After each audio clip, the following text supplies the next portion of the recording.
big monster tornadoes, Oklahoma dry line, classic May outbreak.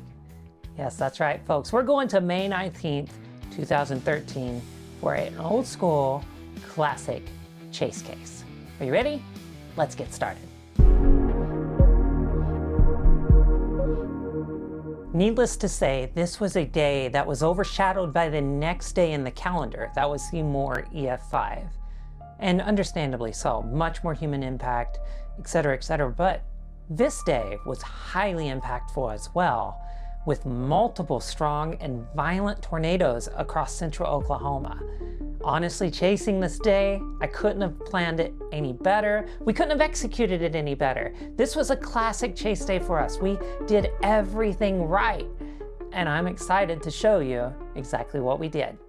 Now let's start this discussion off of the forecast by taking a look at some upper air charts. We're going to look at satellite, surface chart maps. We're going to talk about how this outbreak came to be before we jump into the video, okay? Well, first thing you're going to see here, this is the 300 millibar chart.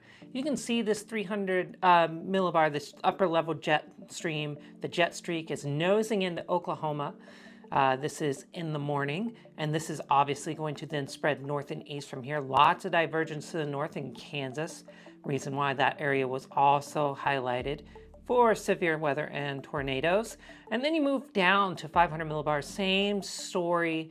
It's lagging just a little bit behind the 300 millibar jet, but not by much. Not just like crazy unexpected either. This is what you would expect oftentimes as well. Good shear here. You can see you go from west northwest to west southwest.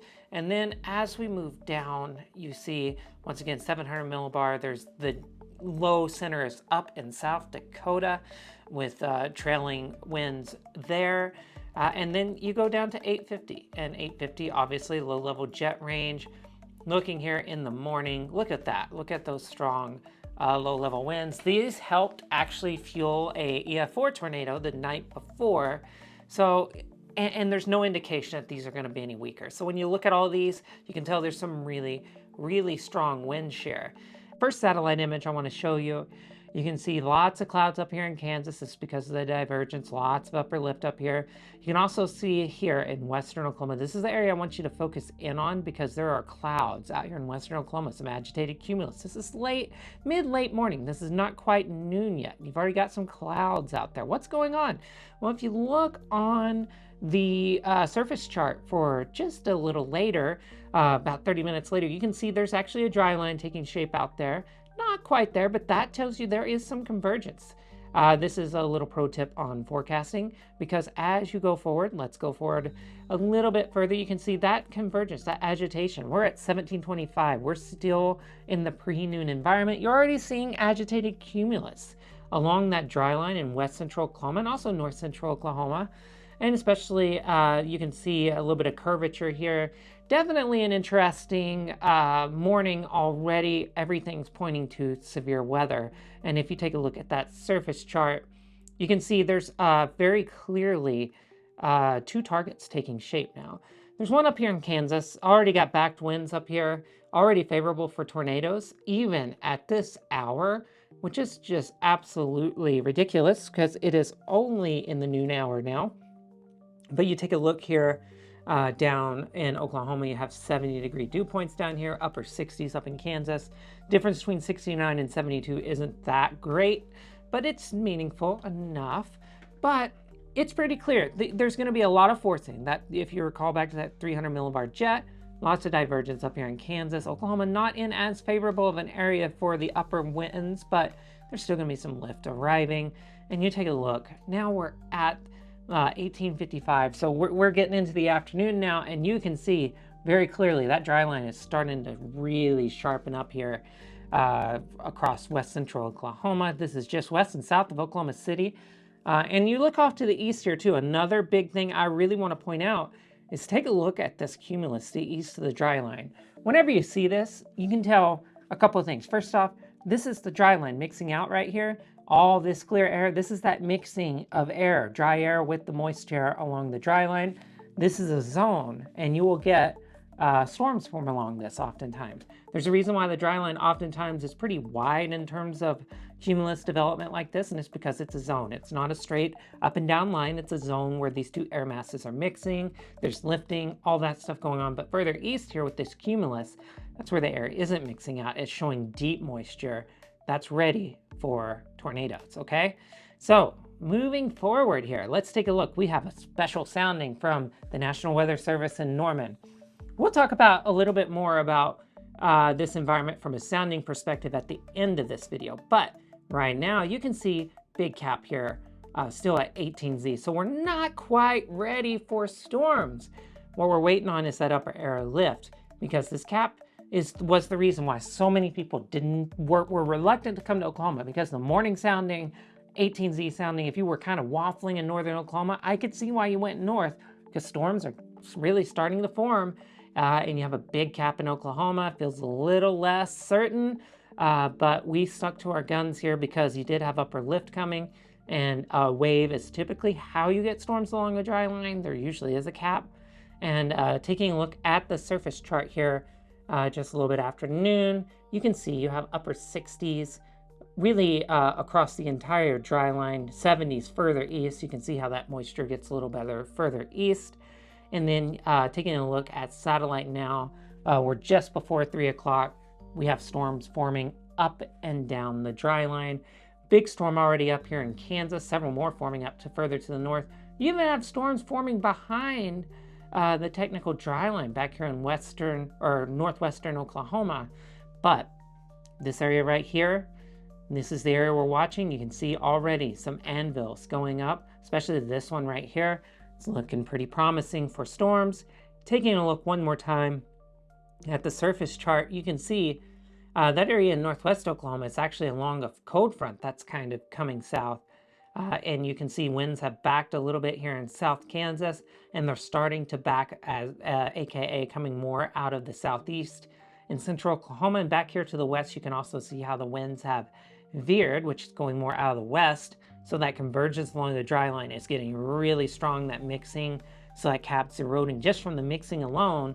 But you're also, these responses here you're seeing are because upper level system is coming in. So it all plays in conjunction.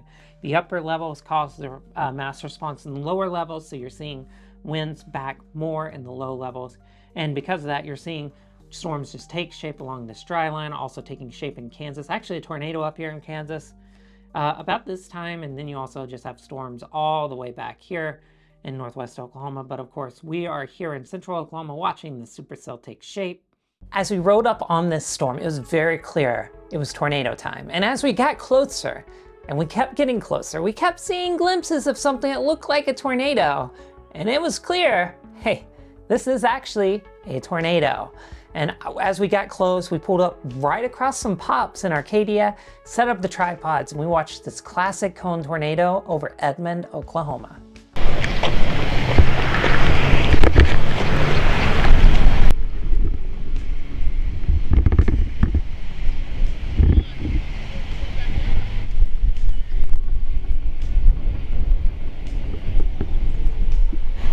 Well, yeah. Hopefully that, oh wow, there's horizontal, it's multiple vortex on the ground. Vortice dancing out the... Oh, there's like something in the air, debris. That's something in the air. Where are you going? Big debris cloud! Good gosh.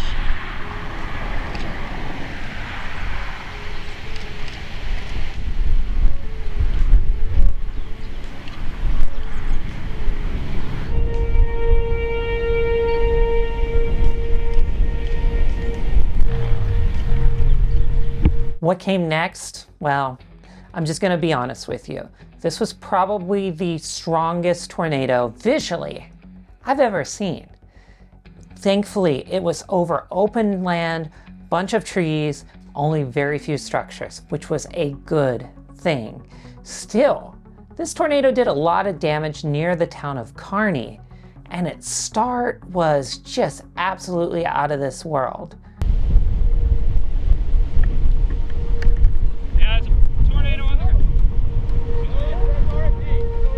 No, that right there is a tornado. Right at those. What we're getting a it's a big tornado developing right there. It's a big tornado right there. Violent tornado developing.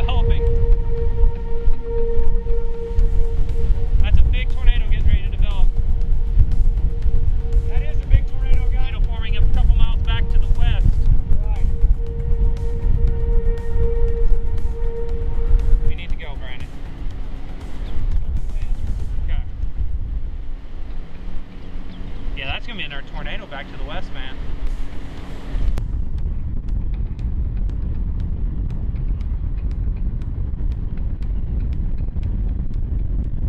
To this day, everybody, whenever you chase, you have regrets, right? You'll have a day that you're just like, why did I make that decision? This was one of them. When we went on this highway, we shouldn't have done that. It cost us valuable minutes. We could have been set up east of this tornado with an amazing view. Instead, we had this distant southwest view. I wasn't a fan of it, but we still saw it in the motion. Oh my gosh, that motion. Absolutely ridiculous.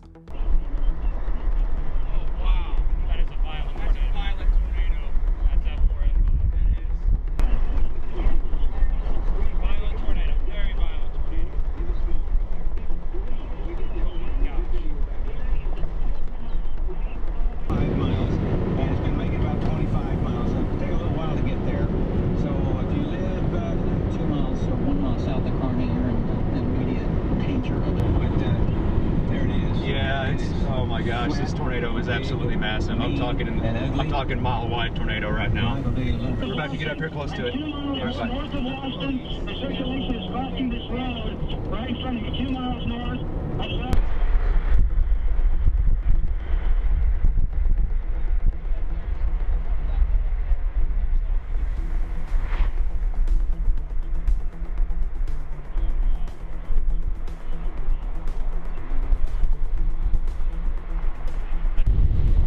Look at it streaming in. Did you turn around? Yeah, okay, good job, dude. Excellent work.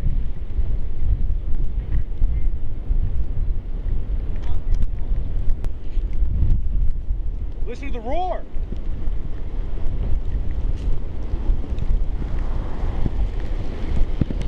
Yeah, you don't go up in there in that. Roar. You got it. You can go sit in the car if you want. Oh, you can see it again. Barely. Left of the tree.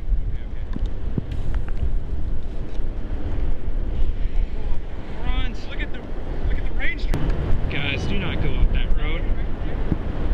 Yeah, left side of it by the tree.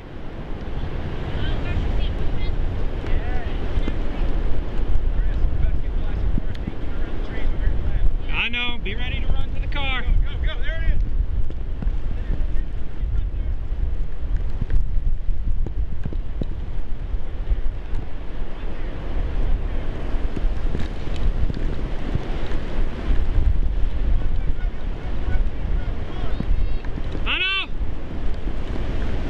This was a classic scenario where this tornado went rain wrapped right when we got to it. I just couldn't believe it. It was just like super visible wedge, and then suddenly like, where's the tornado? It's classic letdown from a storm chasing perspective with a visible tornado, then rain wrapped. It wasn't great. But when we looked on radar, there was a big supercell to our south taking shape over Norman.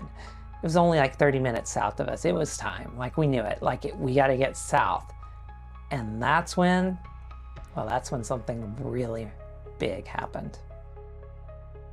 Listen, it's not often that you see something taking shape before you get to it and you just know. This is actually very reminiscent of my April storm chase a couple years ago, where I was driving south toward a supercell that I knew was going to be producing tornadoes, right? And this one just had that look. And as we got closer and closer, we heard reports of rapidly rotating wall cloud, a brief tornado over Lake Thunderbird, and there was even a short-term forecast on the weather radio talking about sickle-shaped hodographs and just this incredibly unfavorable, just favorable environment. Every little piece of it was ready for tornadoes. And as we got closer, and as we then arrived on the storm, it was tornado time in Oklahoma, to be sure.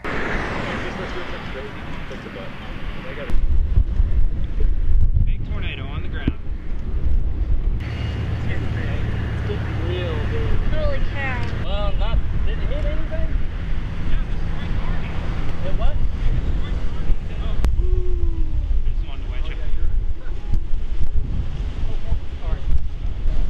Really starting to fill in now and condensate.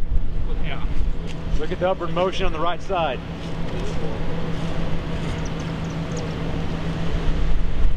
Now this view of this tornado, as we rode up on it, big multi-vortex, power flashes, We should have gotten closer here. Like, admittedly, this is where we should have really gotten closer, but we stopped and we tripoded at this range, and it was still a very powerful tornado and a very powerful view of this tornado. And it was doing big time damage in Bethl Acres at this point. Like, this was an EF4 tornado. This was violent. The destruction here honestly probably rivaled or was close to EF5 in strength. It was very, very high end. And this tornado was just, it's ridiculous. This is a ridiculous tornado. I could not believe how powerful this tornado was, especially just after seeing what Carney did.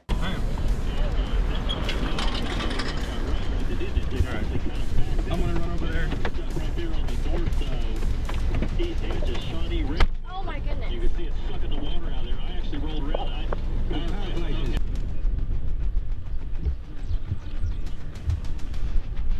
Oh, dude, we're gonna have to move.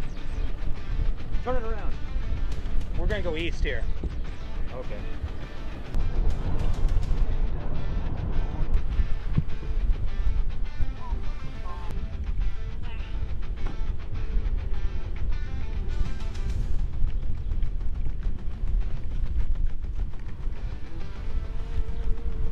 I've been getting videos this whole time. I haven't taken many pictures. Here, Sarah, hold this for a second. Oh my God. That's a straight up and down pillar. Goodness. Look Yeah. at that debris floating in the air right there. Yeah, I know. Here, Sarah. It's time for you to. Going big again. Look at the motion at the base. Goodness. Oh my goodness. Oh, look at it around the side. Look Oh how my fast the upward word. motion is. Oh my God. Wow. Oh my gosh. Violent upward motion. This thing's a wedge again. Holy cow. Okay, Brandon. This thing's gonna take its sweet time. It's not gonna dissipate I anytime don't know how soon. we're gonna get to it. The highway's gonna be shut down. It's gonna. Is it hitting a town? More debris? More motion. Oh yeah. Let's go.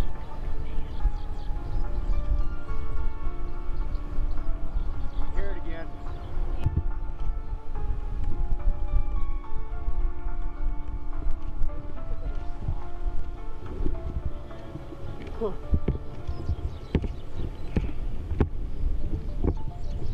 Yeah, you gotta watch that too. Do we want to get on this? Well, we can't go. It's blocked off. Dead end. Yeah. If you want to do it, it's time to do it, Brandon. Okay, let's go. We kept chasing too, because after this tornado dissipated, we figured the storm still could produce tornadoes. So we kept going east. We kept going east to Prague. And as we got off the interstate and got north, we could see 2 tornadoes on the ground. That was just like, when is this day ever gonna quit producing tornadoes? One to the left, one to the right. These weren't too strong. They weren't nearly what we saw earlier, but still twin tornadoes. We got it. Gary, you take our stream. Oh, look at that zoom up. We got your stream. Okay, tornado on the ground. Gary, there's actually, it's trying to become a large tornado. It's trying, we see debris well behind the visible path. I see a satellite tornado too, wrapping around it. Yeah, satellite tornado. Another big one. There she is.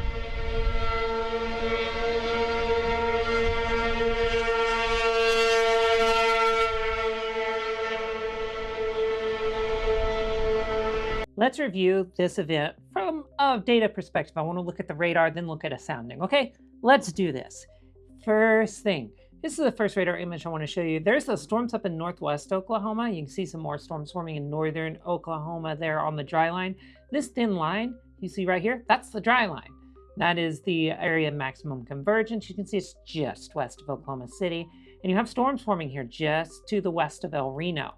Now, you can already see it's kind of already split even. And as you move forward in time, you can see you have a bit of a split, 2 cells here. There's another one up here to the north, little bitty. And there's some more stuff forming down to the south. So there's a collection of towers going here. You saw that on the satellite image at the beginning of the video. Moving forward again in time, you can see this storm continuing to grow, continuing to take shape. And you can also see up here way to the north, those storms really taking shape rapidly as well. Honestly, this is a situation where I, to this day, don't remember much about this stage of the chase because I know we set up east of Oklahoma City, hoping to pick up these storms as they came east. Moving forward, just a little bit more definite supercell taking shape here, right? Big time storm here just northeast of Edmond, northwest Oklahoma City, Piedmont area. Moving just a little bit further. Storm continues to grow, continuing to see stuff form to the southwest along the dry line. It was pretty clear at this point. Things were going big. We're about to have a big time day. And then the next one, you can see almost how it just anchors out. And here across northwest Oklahoma City, you're starting to get that hook shape to things.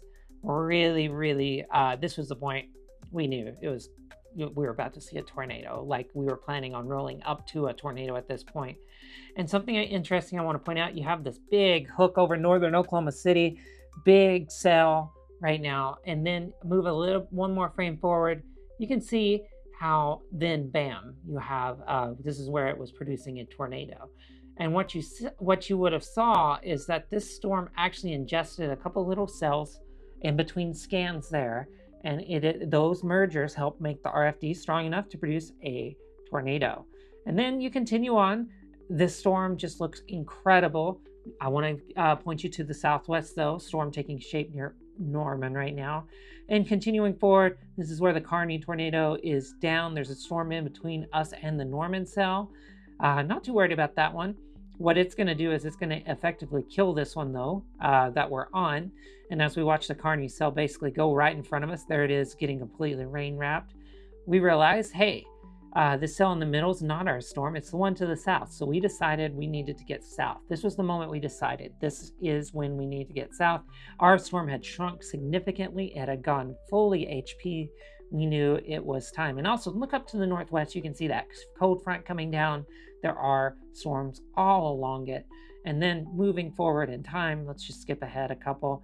You can see the initial storm still there, still tornado warned actually, but we had no regrets about leaving it because the one we were coming to looked absolutely out of this world. And you can see from one scan to the next, big hook already forming. And then, yep, that's right. This is where tornado time started down here. Radar really messes it up, but big time tornado event. Now I want to take a minute to really look at this sounding as well. A couple of things I really want to point out. First off, look at this wind shear. Look at the winds in the upper levels, all the way up here to equilibrium level. You have winds out of the west and go all the way down to the surface out of the southeast. Big time curving all the way down. Big time curvature in the low levels too. You can see it over here in the hodograph, how you have just intense length from 0 to half a kilometer and even to a kilometer. Big time, really good streamwiseness to the vorticity. And just made for really visible tornadoes overall. You had a little bit of veer back going on with the above 3 kilometers here. Not terrible. That actually allowed for these storms to really show off a little bit.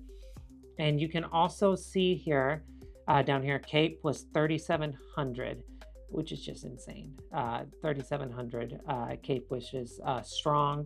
0 to 3 kilometer Cape was 119. Really favorable. Great photographs all the way up and down the dry line. This was a day that was really favorable for big tornadoes. Your 0 to 5 kilometer SRH was 176, which is just, that's really intense. Really favorable for tornadoes. 0 to 6 kilometer shear was 62. And your effective shear 56. I mean, everything here points to big tornadoes possible.